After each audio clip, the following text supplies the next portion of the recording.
Welcome everybody to another video of Vinyl Addict. This is Chili, and today in heavy metal history, November 4th, 1981, Black Sabbath releases The Mob Rules. Now before I get into this, please don't forget to hit the like button, comment on this video, share this video. If you still haven't, please subscribe to the channel and hit the notification bell for updates. Now with that out of the way, let's get into this. So this is Black Sabbath's The Mob Rules. This is the 2021 Rhino, a special edition.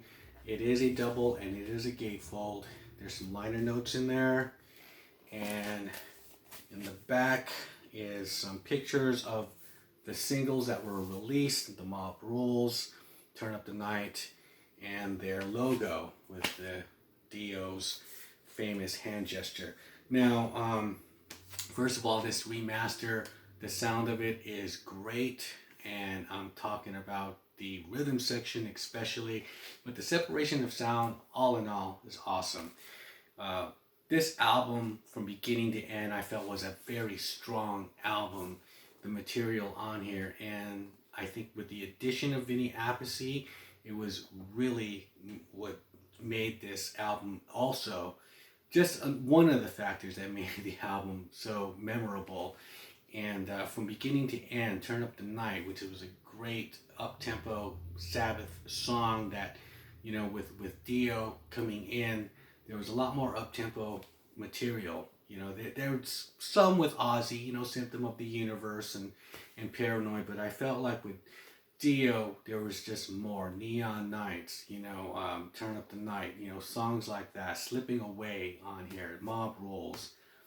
You know, Voodoo was a great song. The Sign of the Southern Cross, I mean, that sounded really good on here.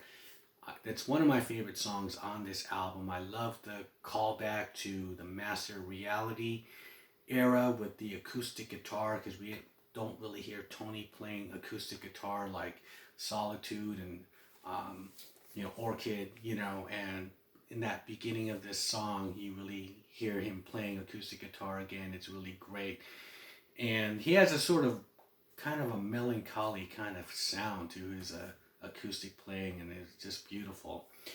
And it segues to E5 I5O, which is again like a throat. That's Geezer Butler, you know, calling back to like FX on, you know, volume 4, just him kind of like his little experimental pieces here. And this one was really cool. They talk about it in the liner notes, how he got some pedals, some wah-wah pedals, and some pedal boards, and he just started coming up with all kinds of weird noises and whatnot. And of course, The Mob Rules. Now this song was a different version than it was on the soundtrack version, which they have included on here as part of the extras. And that version is a little bit more raw, and there's a different guitar lead that Iommi does. Now, back to the album's Country Girl side 2. I mean, on and on, it's strong. You know, it's a great opener for your side 2 with Slipping Away following, which was a great interplay with Vinny Appice, Geezer, and Tony trading off licks and everything. Awesome.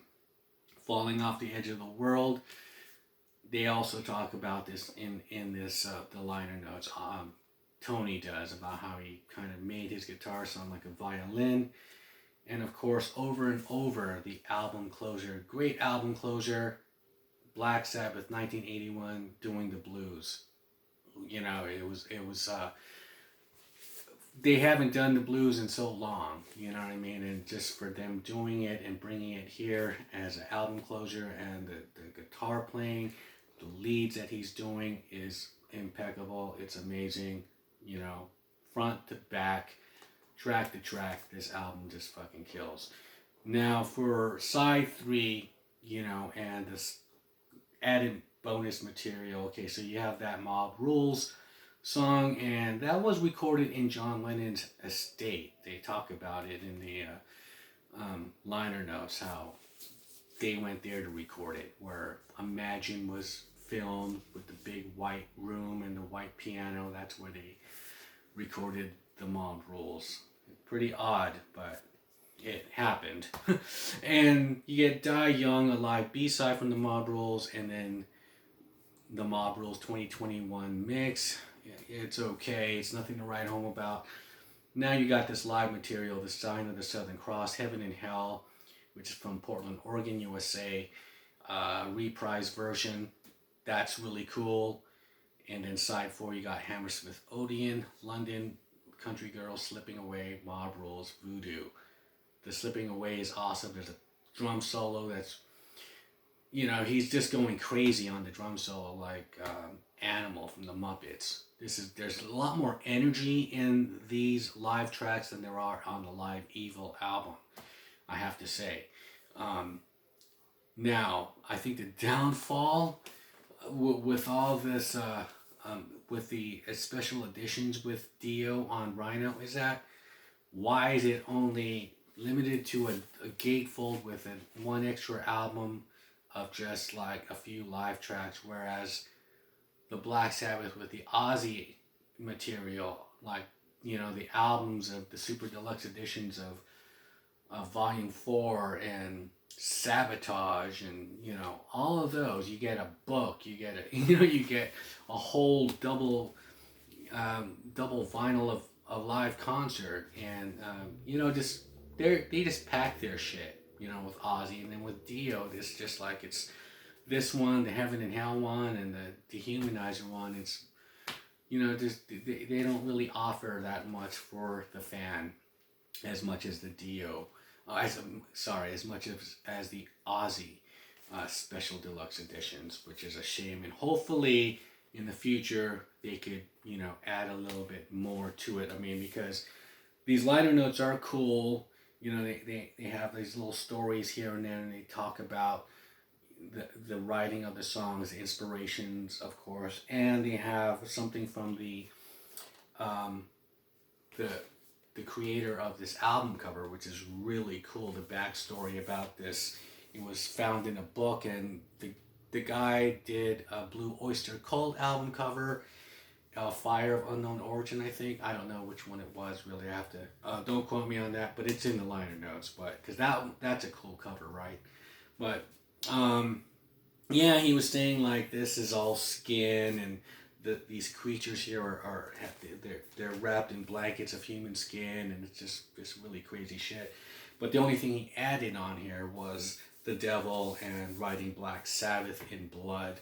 You know, wasn't a big fan of Sabbath, of course, but, you know, because of the album covers, and just like the Heaven and Hell one, the album covers on that, you know, the artists talk about it, how their art is more viewed because of Black Sabbath than any other kind of gallery that they will, you know, throw out. So, you know, thank God for Black Sabbath. So, for artists, right? So, that is my video and my thoughts on this day in heavy metal history. Black Sabbath releasing the Mob Rules November 4th, 1981. What are your thoughts on this album? Is it one of the best with Dio? Is it one of the strongest with Dio? Leave me a comment below. I'm very interested in what people have to say about this Black Sabbath. Like, again, I think this is one of their strongest ones from beginning to end. And that's my video. And with that, I'll shut up, and I'll see you guys on the next one. Bye.